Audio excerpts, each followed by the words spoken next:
오늘은 신명기 24장 8절부터 구계명과 관계돼서 설명을 하겠습니다. 24장 8절로 25장 4절까지가 구계명입니다. 우리가 이제 지금까지 이렇게 보고 있는 걸 보면은 어떤 패턴이 있다는 거죠. 기록 방식에 모세가 기록하는 이 방법들이. 근데 이제 유심히 보게 되면은 한 계명 한 계명마다 설명하는 그 장치들이 유형이 이렇게 들어오는 방식들을 여러분들이 이제 좀 파악을 하시게 되면은 이제 아마 지금 정도 되면은 이제 한 9계명 정도 오면은 이제 아마 더 쉽게 아마 읽어내실 수 있을 거예요. 왜냐하면 너무 뻔하거든요, 이제 접근하는 방식들이. 그래서 이제 9계명에서는 나병 환자로 이제 시작을 하거든요. 그러니까 이게 피부병이죠. 그 당시에는 나병으로 번역이 됐는데, 이제 이 8절부터 시작되고 있는 이 9계명을 보면은, 그러면 이제 이 9계명을 볼 때에 봐야 하는 내기소가 있죠. 그죠? 여러분들이. 나병으로 시작됐다는 이야기는 그러면은 거짓 증거하지 말라는 게, 여러분 공감보건소에도 나병 환자 치료하는 게 많잖아요. 그죠? 공감보건소에 몇 개의 사건이 일어나요. 그러니까 그것까지 여러분 다 기억을 하셔야 된다는 거예요. 이 나병을 이야기할 때에는. 그러니까 내에게서부터 시작되는 이 나병 이야기가 이제 뒤로 넘어가면 알겠지만은 이게 또 모세와 미디안과 관계돼서도 또 일어나요. 최초의 나병 사건은 거기서 기록이 돼요. 실제 사건은요. 그러면 여러분들이 민수기 12장에 있는 사건을 들여다봐야 왜 거짓 증거와 나병이 연결되는지 알게 돼요.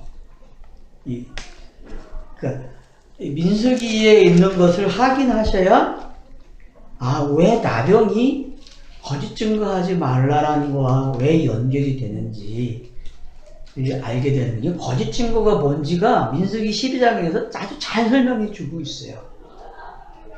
아론과 미디안이 모세를 향해서 불만을 표하거든요. 그는 성경에 보면 온유한 자라고 이야기되어져 있고, 그러면서 그 아론과 미디안 때문에 백성들이 들고 일어나요. 함께. 그래서 이제 모세가 기도하는 가운데 정리가 되면서 하나님이 그냥 치료해주면 안 되니까 일주일 동안 나가 있게 해라. 그러면 다 나와서 들어올 것이다. 이제 그런 이야기를 하고 있는데, 여러분이 한 민수기 그 장면을 가서 한번 읽고 넘어갑시다. 왜냐하면은 그 7절, 8절을 우리가 읽어야 될 것 같아요. 12장 7절, 8절 제가 읽어드릴게요. 내 종 모세와는 그러지 아니하니 그는 내 온 집에 충성함이라. 그와는 내가 대면하여 명백히 말하고 은밀한 말로 하지 아니하며, 그는 또 여호와의 형상을 보거늘 너희가 어찌하여 내 종 모세 비방하기를 두려워하지 아니하였느냐. 그러니까 요 내용이 거짓 증거냐 참 증거냐는 것을 분별해 준다는 거죠. 그래서 선지자들에게도 항상 내 종에게 내가 먼저 알려줬다라고 이야기하는 단어들을 여러분 기억하실 거예요. 심지어 아브라함에게도 소돔과 고모라 사건이 일어나기 전에 뭐라고, 내가 너에게 숨기겠느냐, 내가 다 이야기해 줄게, 이런 것들이 뭐냐 하면, 그러니까 이게 바로 선지자라는 거죠. 거짓말을 안 하는 사람은 누구냐? 하나님께로부터 숨겨진 것이 없는 사람이죠. 그러니까 비밀이 없는 사람을 가리켜서 뭐다? 거짓 증거하지 않는 사람이라는 것을 우리가 확인져 놔야 다음 스토리가 정리가 된다는 거예요. 다음 스토리. 그러니까 그러면 나병이 뭐냐? 나병은 거짓 증거에 뭐다? 거짓말하는 사람들의 표준이구나라는 걸 알게 되고, 그럼 공간보험사의 사건들을 여러분들이 보시게 되면은 이 관점에서 접근을 하면 되게 쉽게 접근이 된다는 거예요. 우리는 그냥 어떤 죄덩어리 상태, 쉽게 얘기하면 나병 그러면 그냥 죄로만 상징하고 죄로만 이야기를 해왔어요. 근데 그게 아니라 좀 더 구체화할 수 있다는 거죠. 나병 그러면 뭐다? 아, 거짓말하는 사람들을 나병 걸렸다 그러는구나. 그러면은 옛 언약에 머물러 있는 사람들이 뭐예요? 다 나병 환자라는 거 이야기할 수 있는 거죠. 이게 그렇게 돼야만 성경 읽기가 좀 더 읽어지기가 편하고 이게 원칙이 맞아 떨어지죠. 이런 거군. 그래서 성경과 관계돼서 봐야 하는 게 맞구나 라는 게 확인되고 있는 거죠. 그래서 이제 8절을 읽어보면 24장 너는 나병에 대하여 삼가서 내 옛사람 제사장들이 너희에게 가르치는 대로 너가 힘써 다 지켜 행하되 너희는 내가 그들에게 명한 대로 지켜 행하라. 요 구절은 이제 레위기 13장에 있는 12장부터 기록되어져 있는 13, 14장까지 다 기록되어 있죠. 그걸 참고하시면 되는 거죠. 그러니까 8절은 고기와 해당이 되어 있고 그 다음 9절은 미디안 이야기가 나오죠. 그죠? 근데 여러분 이 미디안 이야기를 또 어디 가서 보면 좋으냐면은 여러분 사도행전 7장에 스데반 설교잖아요. 그 스데반 설교가 이 구약을 정리해주는 내용이잖아요. 아브라함부터 시작돼서 솔로몬까지 오는 이야기를 정리하면서 나병이 걸렸을 게 어떤 거고 나병이 아닌 게 어떤 건지 그런 관점에서 스데반이 설교를 하고 있다는 거죠. 여기의 관점으로 봤을 때. 그러니까 우리가 스데반의 설교를 보시게 되면은 이제 우리가 뒤에서도 하긴 하는데 18절 한번 보세요. 우리 24장 18절 보면 너는 애굽에서 종되었던 일과 내 하나님 여호와께서 너를 거기서 속량하신 것을 기억하라. 이러므로 내가 내게 이 일을 행하려 하노라. 애굽과 관계된 이야기를 하고 있죠. 그러니까 지금 어떤 계명인지 지금 우리가 보고 있는 이 12장부터 지금까지 오는 장면들을 보면 전부 다 애굽에 관계된 이야기가 들어가 있다는 거죠. 매 장마다. 그러니까 매 1계명, 2계명 이럴 때마다 다 애굽과 관계된 이야기가 후련구처럼 등장을 한다는 거예요. 그 후련구를 여러분이 기억하셔야 되고 그 후련구를 잘 설명해 주고 있는 게 스데반의 사건이라는 거죠. 그래서 사도행전 7장은 결국은 이 후련구가 왜 그렇게 매 들어갈 수밖에 없는지를 잘 설명해 주고 있다는 거죠. 그래서 신명기에서 이게 꽤 많이 나오더라고요. 이 애굽에 종되었던 이 이야기가 47번인가? 그런 숫자가 나오더라고요. 그러니까 그런 가운데 지금 이 이야기들이 펼쳐지고 있는 걸 보면은 그러니까 신명기에서만 43번인가 47번 나오더라고요. 그러니까 그런 가운데 지금 이 애굽이라는 단어를 언급해서 거기서 어떻게 니들이 종으로 살다가 해방돼서 나왔고 그리고 지금 강야 생활을 걸쳐가는데 지금 미디안 사건을 언급해주고 있음으로써 미디안처럼 행하는 게 어떤 건지.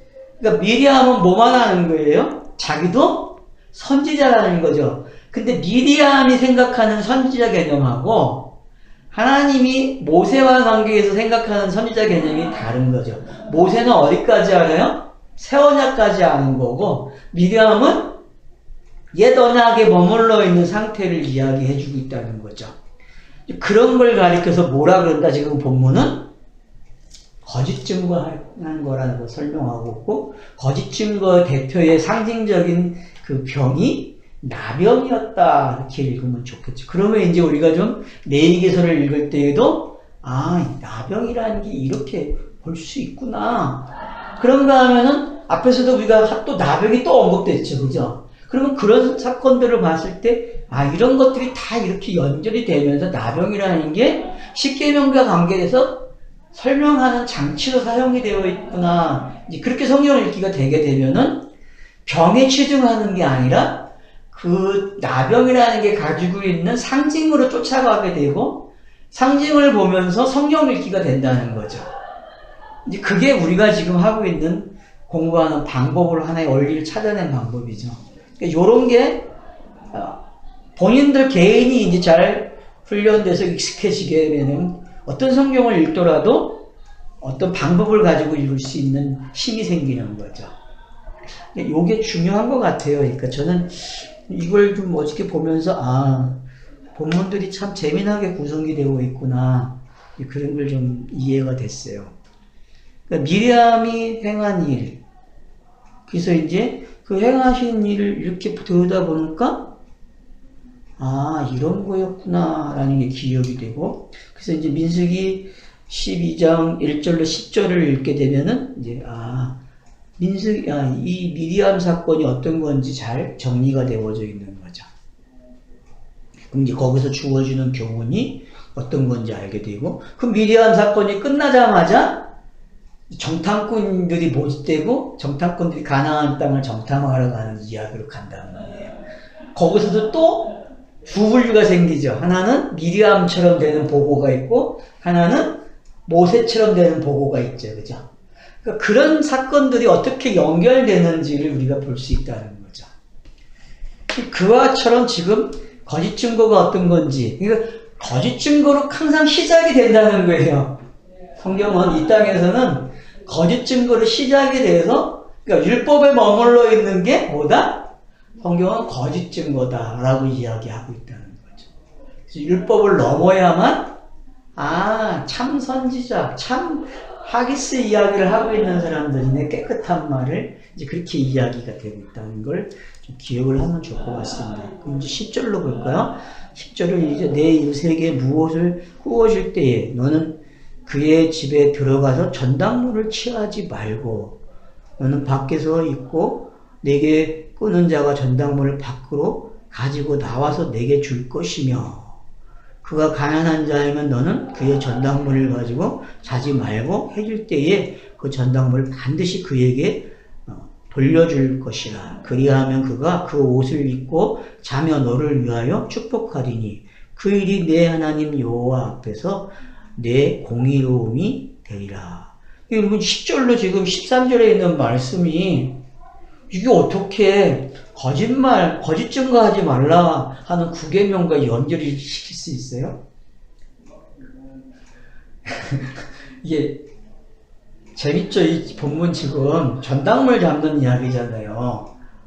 근데 전당물을 취하지 말라고 하면서 너는 돈을 빌려주고 전당물을 받을 때는 어떡하라? 밖에서 기다리래요. 문 밖에서. 그리고 그가 가지고 나오는 걸 가지고 받으래요. 근데 그게 만약에 오시면 어떡하라? 해지기 전에 돌려주래요. 그러면 그가 어떡한다고? 너를 위해서 기도한다고. 그리고 이 본문하고 산상수훈에서 옷과 관계된 이야기 많이 나오잖아요. 산상수훈에 속옷부터 시작해서 속옷을 달라 하면은 겉옷까지 주라. 그런 내용들이 지금 이 내용하고 어떻게 관계가 되는지 한번 생각해 봐야 된다는 거죠. 그러니까 여러분 지금 이게 겉옷을 갖는 이야기 같아요? 속옷을 가진 이야기 같아요? 이 10절로 13절의 이야기가.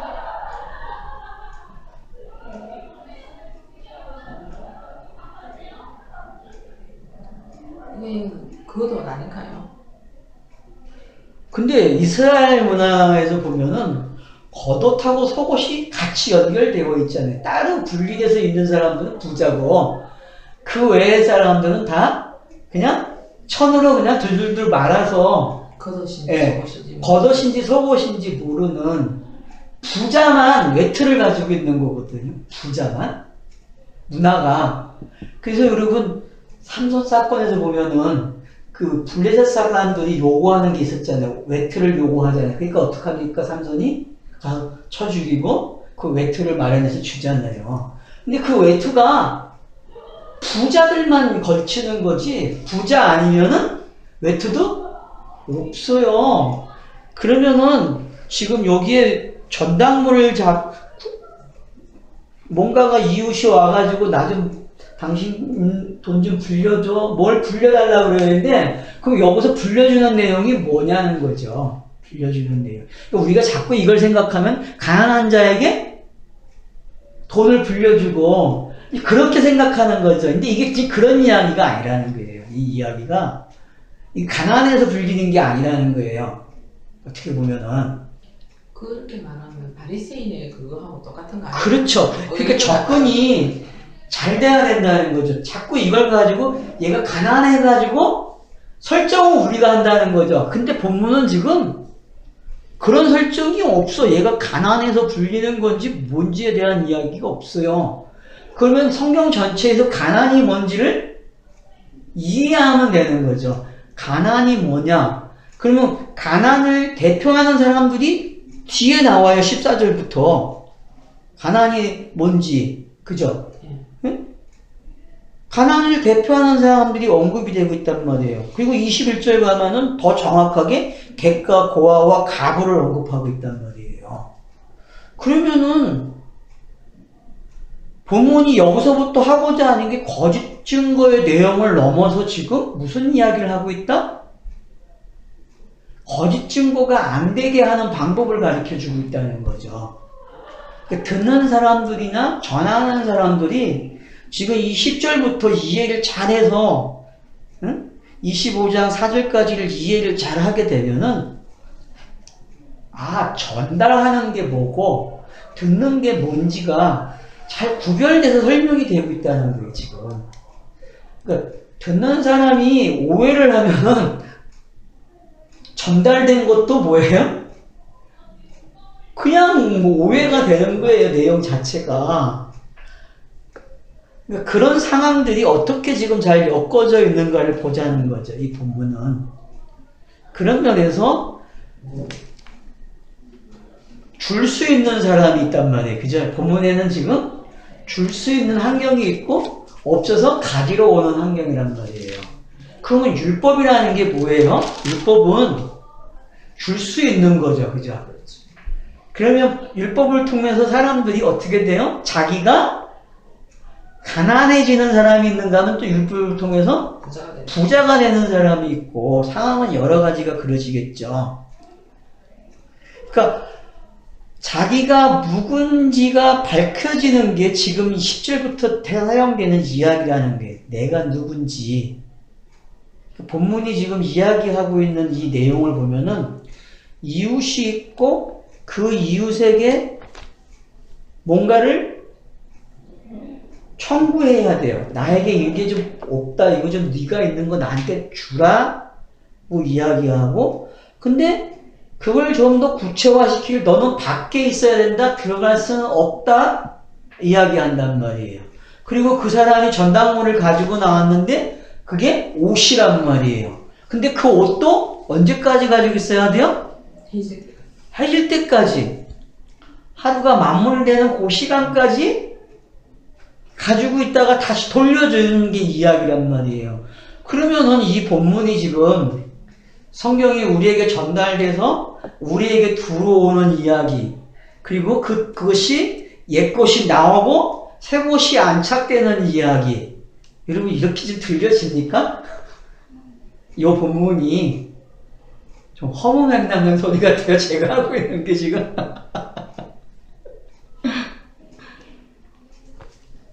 그러니까 자꾸 우리가 오해하는 게 뭐냐면은 본문을 벌써 감을 잡고 들어간다는 게 어떤 식으로?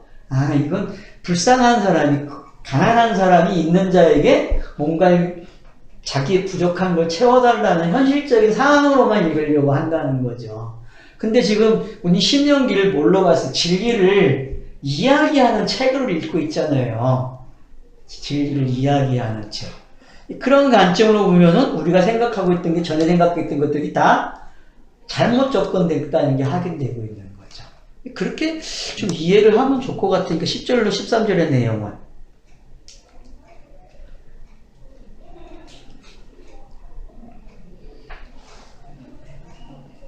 저는 이 지금 13절의 이 구조가 이 문장의 구조가 11절부터 이렇게 그냥 언뜻 드는 게 그냥 느낌이 어떤 느낌이 드냐면요. 잠언 25장 21절에 보면 예전에 제가 자주 이거 말씀드린 거지만 네 원수가 배고파 하거든 음식을 먹이고 목말라 하거든 물을 마시게 하라. 그리하는 것은 빈 숯을 그의 머리에 놓는 것과 일반이요 여호와께서 내게 갚아 주시리라.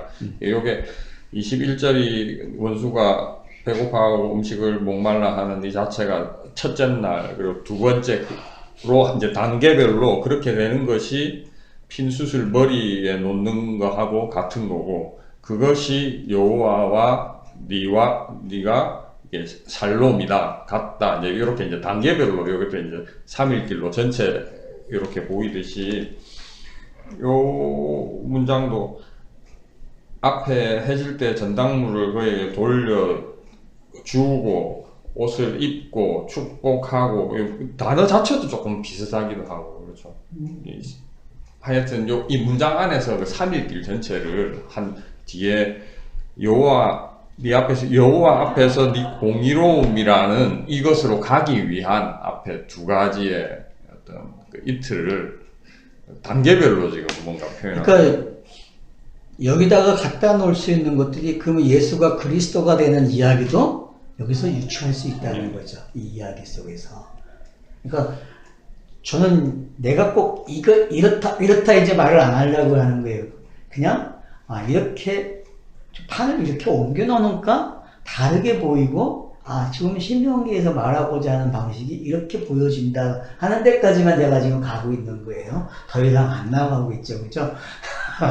옷을 입고 그것이 옷을 입고 그러면은 축복을 하고 그 축복한 것이 여호와 그러니까 그 앞에서 가정이 공의로움이 된다. 그 불려주는 사람이나 그리고 다시 되돌려주는 사람 그리고 받은 사람 요게 합력해서 뭘 이뤘다는 게 선을 이룬 내용이 바로 그렇죠. 공의를 이뤘다. 의로움을 이룬다. 얘기되는 거죠. 그러니까 그 부분을 이해를 하시면은 위의 단계들이 왜 어떤 설정이 됐는지가 이해가 되는 거죠. 그 문장 구조가 그 잠언서의 21절하고 비슷하고. 그러면 이제 뒤로 넘어가서 14절부터 봅니다. 자, 좀 더 구체화된다는 걸 알 수 있습니다. 이제 자, 14절부터는 공공하고 비난한 품꾼은 너희 형제든지 내 땅 성문 안에 우고하는 객이든지 그를 학대하지 말며 그 품삯을 당일에 주고 해준 후에까지 이르지 말라.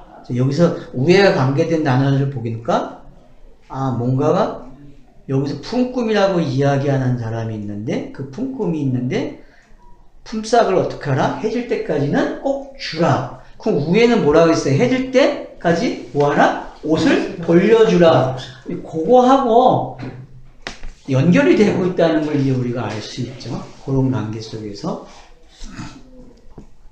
자. 그가 가난함으로 그 품삯을 간절히 바람이라. 그가 너를 위하여 호소하지 않게 하라. 그렇지 않으면 그것이 내게 죄가 될 것임이니라. 그러니까 여러분 누가복음에서 그 기도 있잖아요.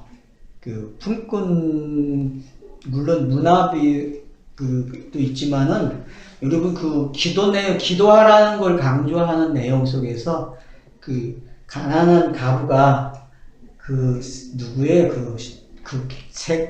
간원장이죠? 재판관. 네, 재판관에게 하는 이야기 그 기본적인 이야기의 틀들이 지금 여기 있다는 것도 확인이 되고 있다는 거죠.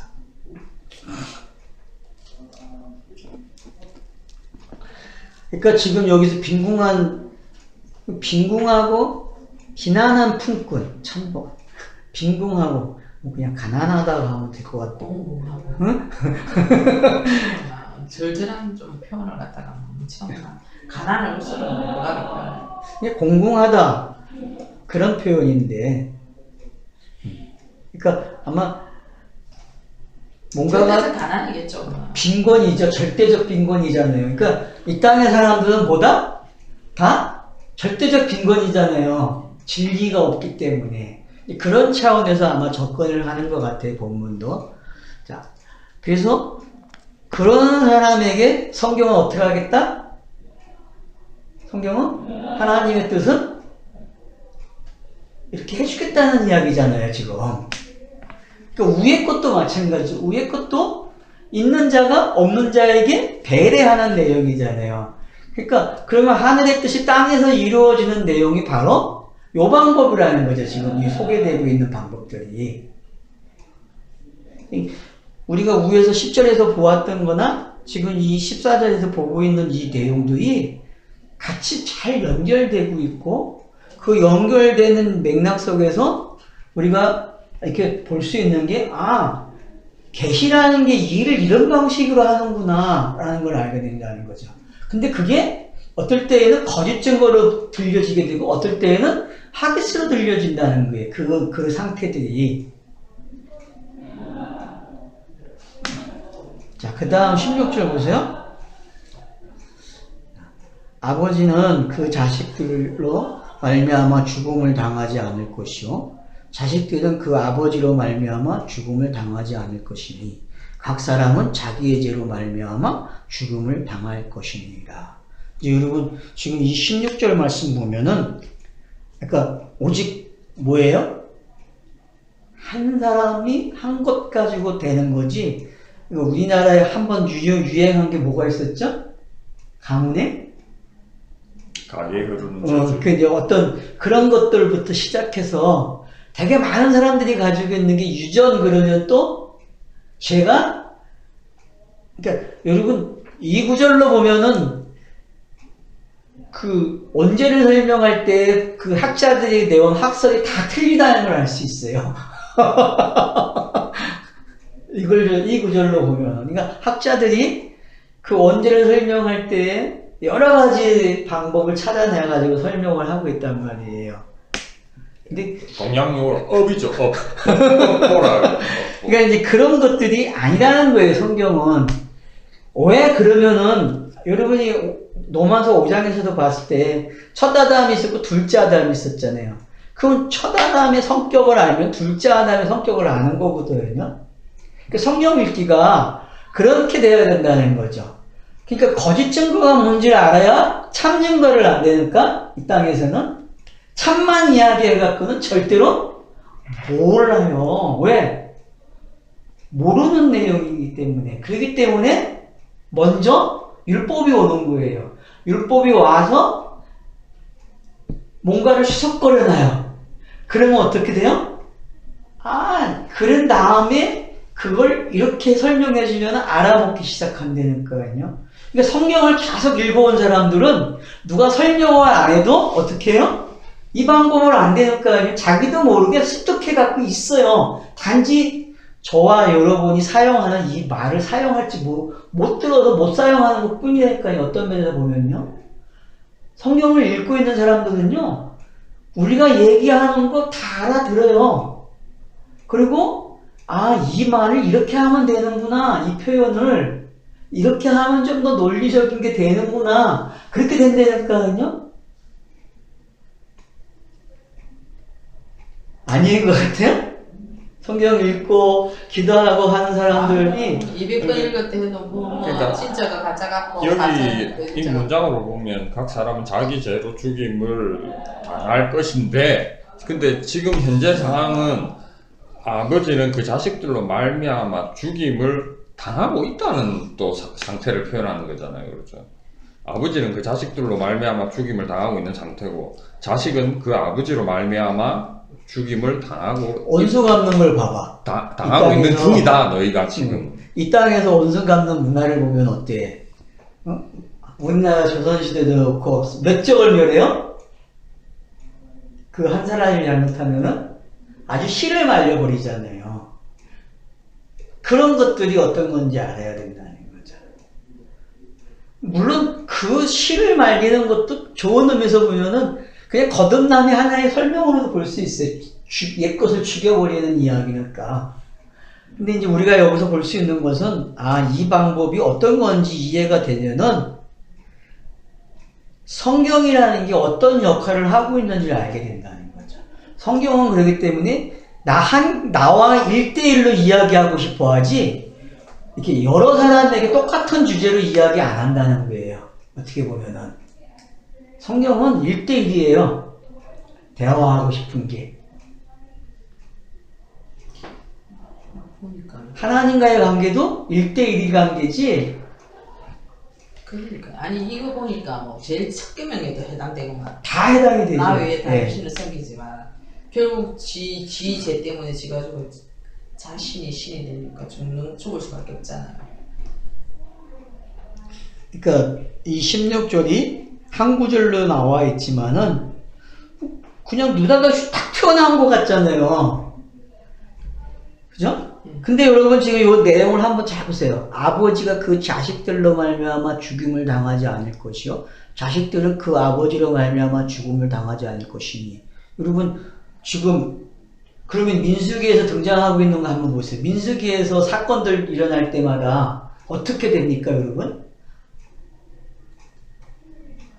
항상 주도자가 있고 주전자를 따르는 사람들이 있었죠. 그죠? 근데 여기에 따르지 않는 가족이 있다면 어떻게 되죠? 아버지가 만약에 주도자라도 가식이 어떻게 해요? 떨어져 있게 되면은 그 형벌에 같은 형벌을 당해야 안 당해요? 안 당하죠. 여러분, 그래서 그 땅을 요구하는 슬로브계 여인들 있죠. 그 사람들은 어떤 사람들이에요? 아버지가 어떻게 됐어요?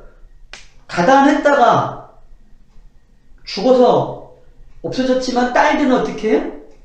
그 아버지로부터 온 그 기업에 대해서 다시 되찾는 이야기잖아요. 그런 것들이 뭘 설명하는지가 이 본문을 잘 설명해주고 있다는 거죠. 그러니까 우리가 성경을 대할 때에 만약에 성경이 아버지로 내게 다가오고 있어요? 그러면 내가 아들이 되잖아요. 그죠? 또 그러니까 이 경우를 여러분 따져보란 말이에요. 여러 가지 경우 수를. 그러면은 본문이 이야기하고자 하는 게, 이게 어떤 관계성을 설명해주고 있는데 성경이라는 게 탁 주어지게 되면은 어떤 일이 일어나고 어떻게 되는구나라는 걸 알게 된다는 거죠. 그러니까 이 번역이 꼭 아버지가 자식 때문에 죽지 않고 자식은 아버지 때문에 죽지 않는다라는 걸 이야기함으로써 진리와 거짓 증거가 뭔지를 잘 설명해 주기 때니까 요 방식이요, 지금. 요 방식이. 자, 그 다음 보세요. 17절. 너는 객이나 고아의 송사를 억울하게 하지 말며 가부의 옷을 전당 잡지 말라. 좀 더 위의 내용들을 구체화주고 있다는 걸 알 수 있죠. 그죠? 그러면 전당 잡지 않는 게 뭐죠? 고아, 객, 이런 사람들이 송사를. 그럼 이 땅에 살아가고 있는 하나님의 사람들은 다 뭐예요, 지금? 고아와 그죠, 가부인데, 그러면 송사가 있어요. 어떤 송사가 있어요? 율법 때문에 일어난 송사겠죠, 그죠? 율법 때문에 억울한 일을 당할 거 아니에요. 그러면은 그거에 대해서 하나님이 어떤 태도를 보이겠다는 거예요? 그래, 내가 너 진리로 인도해 줄게. 그렇게 들려야 된다는 거죠. 그렇게 읽어지면은 그 다음 내용이 이해가 되는 거예요. 18절 내용이. 이 말하고 왜 17절하고 연결시켜서 본문이 한 문항을 만들어놨는지 이해하게 되면은 된다는 거죠. 그래서 애굽에서 종되었던 때에서 이렇게 했잖아, 아버지가. 그러면은 고아와 객에 위치해 있던 사람들을 하나님이 어떻게 한다? 이렇게 인도하셔서 모양새가 있는 아들을 만들어준다는 이야기구나. 그럼 그게 성경의 영생의 이야기라는 거죠. 진리의 이야기라는 거죠. 근데 땅에서는 항상 고아로, 가부로 시작을 해야 돼. 그게 이 땅에서 고난이죠. 어떻게 보면 이 육신을 가지고 있는 사람들에게는 그 시작이 그렇게 되기 때문에. 그러니까 이제 그런 부분들이 이해가 되면은 본문이 지금 이야기하고자 하는 메시지가 거짓 증거가 어떤 것이고 참 증거가 뭔지 이해가 된다는 거죠. 이런 상황에서도 지금 거짓 증거와 깨끗한 증거가 뭔지를 잘 설명해 주고 있구나 라는 게 지금 비교되면서 잘 설명해 주고 있다는 거죠. 자, 그 다음 보세요. 19절. 너와 밭에서 곡식 뺄 때에 그 한 몫을 밭에 잊어버렸거든 다시 가져오지 말고, 자, 나그네와 고아와 가부를 위하여 남겨두라. 그리하면 내 하나님 여호와께서 내 손으로 하는 모든 일에 복을 내리시리라. 자, 어떡합니까? 이삭 죽게 하지 말라는 거죠, 결국은. 여러분, 이삭 죽게 하지 말라는 이야기는, 그래서 이 사건을 잘 설명해주는 사건이 있죠. 이 설명을 어디서 나오죠? 보아스의 밭에서 롯이 이삭을 주는 이야기가, 그때도 뭐라 그래요? 보아스가 더 많이 떨어뜨리고 가라 그러죠.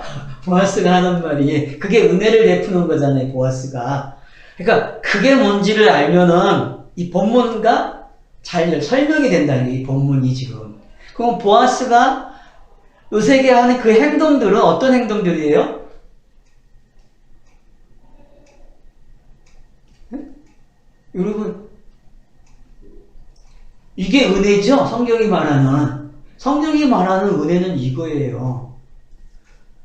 그러면 추수가 되어져 있잖아요. 근데 나머지가 있단 말이에요. 그럼 첫열매의 개념 한번 생각해보세요. 첫열매 그러면 뭐죠? 첫열매가 추수된 거잖아요. 첫열매는 추수했지만 열매가 남아있잖아요. 그게 이삭이잖아요. 그게. 그러니까 첫열매를 알면은 이삭이 뭔지 알게 되고, 그 이삭도 결국은 누군가가 주워가는 추수가 되는 거잖아요. 그러면은 성경이라는 속성이 뭔지 알게 된다는 거죠. 아, 성경이 율법과 은혜로 주어지지만 이 두 내용이 어떻게 하나가 되는지를 지금 이걸 가지고도 설명이 되고 있다는 거예요. 이 관계를 가지고도. 이 관계를 잘 보시게 되면은, 그러니까, 그 다음 내용 보세요. 20절. 너가 내 감람나무를 뗀 후에 그 가지를 다시 살피지 말고 그 남은 것은 객과 고아와 가부를 위하여 어떻게 하라? 남겨두라. 이게 계속 남겨두는 이야기야. 누구를 위해서? 가난한 자들. 그러면은 그 가난한 자들이 뭐라고 했어요? 신약으로 오면은 복 있는 자들이잖아요. 복 있는 자들. 천국을 소유하는 자들이잖아요. 그러니까 예수라는 그 첫열매가 올라가면은 뭐가 남아요? 이삭이 남는다니까. 그 이삭이 바로 성령으로도 볼 수 있고, 그러면 그 성령을 걷어가는 가난한 자들이 있다니까. 그러면 그걸 가지고 어떻게 해요? 생활을 하는 거죠. 남은 생애에. 그런 것들이 지금 본문에서 잘 이 방법으로 설명하고, 이 방법으로. 그리고 곡식이라는 거, 감람나무, 이런 걸로 이해가 되죠. 왜 감람나무가 나옵니까? 이건 성령과 관계된 나무잖아요. 기름과 관계된 나무니까. 자, 그 다음 나오는 나무는 포도나무예요. 그러니까, 곡식, 감람나무, 포도원. 이 세 가지의 특징이 뭐죠? 성경에서? 이 세 가지의 특징. 자, 곡식 그러면 먹는 이야기잖아요. 그쵸? 예, 말씀이죠? 자, 그 다음, 감람나무 하면 기름 이야기 성령이에요. 그 다음 포도나무는 뭐예요? 열매 이야기잖아요. 그러면은 성경이 말하는 시작부터 끝까지가 다 이야기 된 거잖아요, 지금.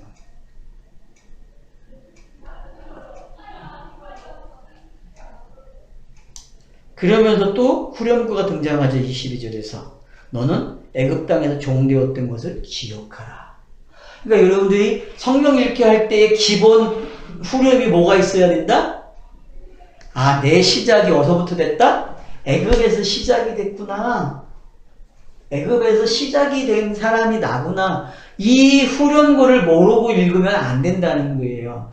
내가 막연히 죄인이다 이런 말을 할 게 아니라 성경이 가르쳐주는 대로, 아, 내가 애굽에서 시작이 됐구나. 애굽에서. 그러니까 이스라엘도 애굽으로 내려가서 나오는 이야기란 말이에요.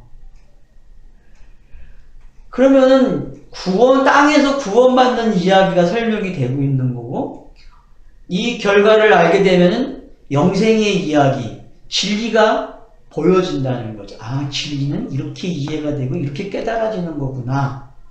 어떤 차선을 이해하게 된다는 거죠. 그런 방식이 지금 이런 관계 속에서 이해가 되고 있는 거죠. 그래서 이 22절과 18절을 놓고 보면은 그 이야기들이 나온 것들이 이해가 되죠. 아, 그러면은 구계명이 뭔지가 더 명확해지는 거죠. 아, 구계명은 바로 이렇게 이야기 되어지면은 바로 거짓 증거고, 이렇게 되면은 참 증거구나 라는 게 어떤 건지 알게 되는 거죠. 남겨둔다는 그 개념을 우리가 보통 다른 사람한테 너 한번 두고 보자 뭐 이렇게 표현하잖아요. 안 좋은 표현으로 할 때 너 나중에 한번 두고 보자, 이 얘기는 그 기억을, 그 사람에 대한 어떤 그 상태적 기억을 남겨두는 거잖아요. 남겨둔다는 건 사실은 남겨두는 거랑 기억하는 거랑 개념이 비슷해요. 그렇다고 볼 수 있지. 예.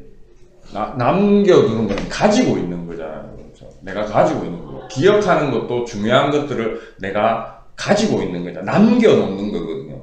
버리지 않고 가지고 있는 거고, 기억하는 거고. 그 단어가 사실은 여기에서는 뭐 물론 22절에서는 이제 같이 합쳐져 가지고 위에는 21절에는 남겨두라, 그 다음에 바로 기억하라 이렇게 이제 나오지만, 사실 곰곰이 그 단어의 성경이 어떻게 쓰고 있는가를 생각해 보면, 근데 성경이 쓰는 게 아니고 사실은 이거는 그냥 일상에서도 본능적으로 우리가 쓰는 개념이죠. 남겨두는 거랑 기억하는 거랑. 그러니까 얼마나 밀접하게 지금 내 안의 생활 속에 성경이 다가와 있는 걸 알려준다는 거죠. 엘리야 사건입니까? 그랬을 때도 하나님이 7천을 남겨뒀다 했잖아요. 그런 사건하고 똑같은 이런 거 아닙니까? 처음부터 시작할 때 내가 어둠이라는 걸 알아라는 거지. 애굽의 종, 어둠, 죄인 모든 게 다 들어가는 거죠, 그게.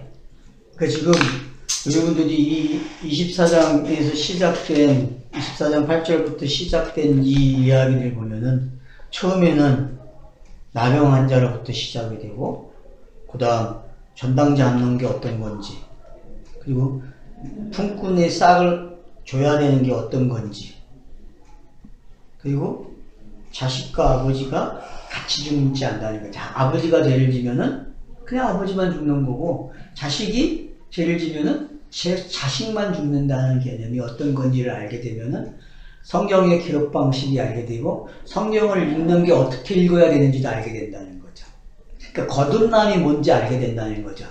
아버지와 아들을 통해서 우리에게 지금 뭔가를 설명해 주고 있다니, 거듭남이 이런 거야, 참 진리를 아는 게 이런 거야 라고 설명한다는 거죠. 그렇게 율법에서는 아버지는 아버지가 죄를 지면 아버지가 죽고, 아들이 죄를 지면 아들이 죽지만, 진리에서는 그렇지 않잖아요. 내가 네 안에, 네가 내 안에, 이런 식으로 아버지, 내가 그렇게 진리 안에 있으면, 율법을 넘어서면은 아버지를 위해서 자식이 안 죽고, 자식을 위해서 아버지가 안 죽는 거잖아요. 그게 네가 내 안에, 내가 네 안에, 아버지 안에 내가, 그거 한 말이랑 똑같은 거잖아요. 이걸 알아야 그 말이 나오는 거죠. 그러니까. 이게 뭔지 깨달으면은 그것이 결론의 말로 나오는 거예요. 하나네, 이렇게 나오죠.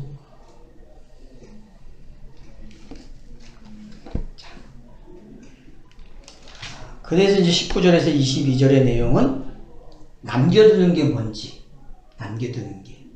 그러니까 남겨두는 게 뭔지를 안다는 거는 이 땅에 기억할 것이 있다는 거죠. 이 땅에서 매 만나는 일들 속에 놓치지 말아야 할 기억이 있어야 된다는 거죠. 성경이 기록된 이유도 그거고, 우리가 일상생활에서 일어나고 있는 것들이 다 그런 장치가 되어 있는 거죠.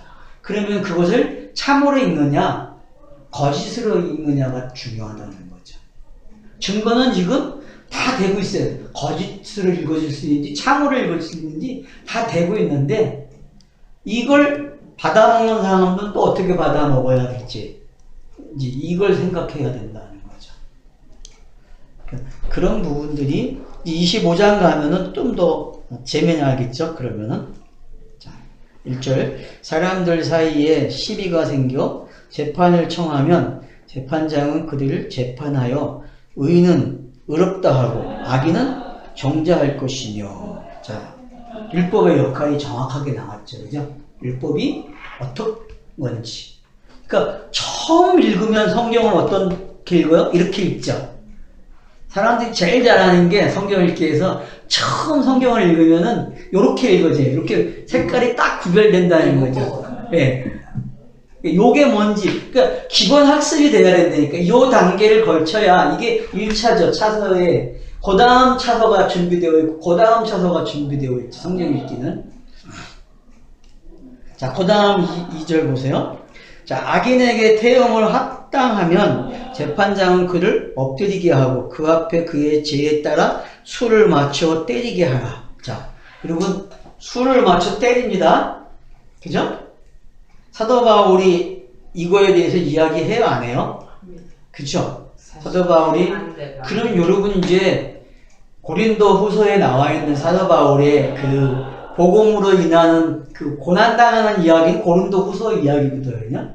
그러니까 고린도 후서 이야기는 율법이 내 마음판에 기록이 되면은 그 기록된 그 말씀 때문에 어떤 광야 생활이 어떻게 일어나고 가나안 생활이 어떻게 일어나는지를 설명하고 있는 게 고린도 후서 11장의 이야기거든요. 근데 고린도 후서 전체가 그래요. 고린도 후서 전체가 한 사도 바울의 한 개인이 그 사도가 된 것 때문에 진리를 말하는, 바른 말을 하는, 참말을 하는 그것 때문에 어떻게 돼요? 당하는 불편한 이야기들이 기록이 되고 있단 말이에요. 근데 그걸 감사함으로 다 넘어가고 있는데 40에 하나를 모자라는 매를 몇 번 맞았다고 그러죠? 3번? 3번 맞았다고 그러죠. 그러니까 그런 것들을 지금 여기에서 한 이야기를 왜 사도 바울이 복음을 전하는 일과 관계에서 하고 있는지 알겠죠. 아, 참말을 하는 사람은 어떤 사람이다? 40에 하나가 모자라는 매를 맞는 사람들이구나. 이 땅의 형편이 그렇다는 거예요. 이 땅에서는 그렇게 나타나요. 그러면 그걸 꼭 맞아야만 되는 걸 생각하면 안 되겠지. 그 상징이 있겠죠. 그죠? 그럼 그 상징이 뭔지를 각자 나름대로 깨달을 것 같아. 제가 왔을 때. 아, 이게 이렇게도 되겠고, 이렇게도 될 수 있겠구나. 에어컨 돌아가면서. 자. 그래서 3절에 보면 40까지 때리려니와 그것을 넘기지 못할지니 만일 그것을 넘겨 매를 지나치게 때리면 너가 내 형제를 경히 여기는 것이 될까 하노라. 그러니까 여러분 민수기는 꼭 이와 같아. 이야기가요. 민수기 이야기가 40년이죠. 그죠? 40년의 이야기인데 그 40년의 이야기가 하나 모자라게 함으로써 살려주는 이야기가 되는 거예요.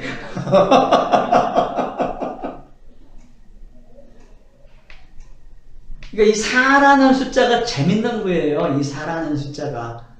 하나가 모자라면 3이 되는 숫자잖아요. 4에서. 물론 39라고 이야기할 수 있겠죠. 그죠? 그렇지만 우리는 지금 이 4라는 숫자가 가지고 있는 숫자가 되게 재밌다는 거예요. 이 4라는 숫자가.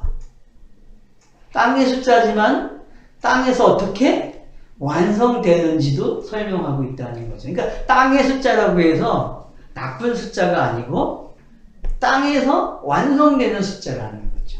여기에 들어오면 완성이 돼. 그러면은 말씀이 진행이 되는데 그 진행되는 가운데서 39가지 딱 오면 어떻게 돼요? 물법이라는 시간이 끝이 나고 다시 어떻게 해요? 1의 숫자가 시작이 되고 있는 거죠. 1의 숫자가. 그러니까 성경의 기록 방식도 이와 같다는 거예요. 성경의 기록되는 방식도. 그러니까 이걸 깨달아야 성경 읽는 게 재밌겠죠. 그러니까 성경이 내 마음품에 기록되는 게 이거거든요. 이 방법이거든요. 그러니까 오늘 집에 가셔서 고린도 후서를 좀 읽으세요. 고린도 후서를 읽으셔서 내가 처음 보게 돼. 그러면 이거하고 사도바울 이거 매맞은가고 이렇게 관련이 된다는 거면. 그러니까 거짓 증거에서 시작이 돼요. 사도 바울이 거짓 증거했던 사람이잖아요. 그죠? 역사가. 그렇죠. 근데 그가 뭘로 바뀌어요? 참 증거자로 바뀌는 게 어떤 건지. 그러니까 이게 구계명과 관계가 있다는 게 확실하죠. 그죠?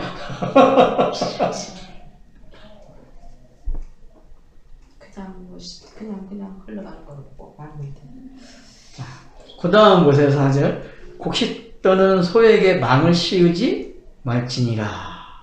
자, 이래서 이제 결론을 내려요. 결론이에요. 이 구계명에 대한 결론이에요. 망을 씌우지 말라. 그러면은 거짓 증거하지 말라의 결론은 뭐다? 거짓 증거하고 있는 사람이 참 말을 하는 때가 오면은 그 사람의 말에 대해서 망을 씌우지 말라는 거예요. 저는 이거 어떻게 구한다면요.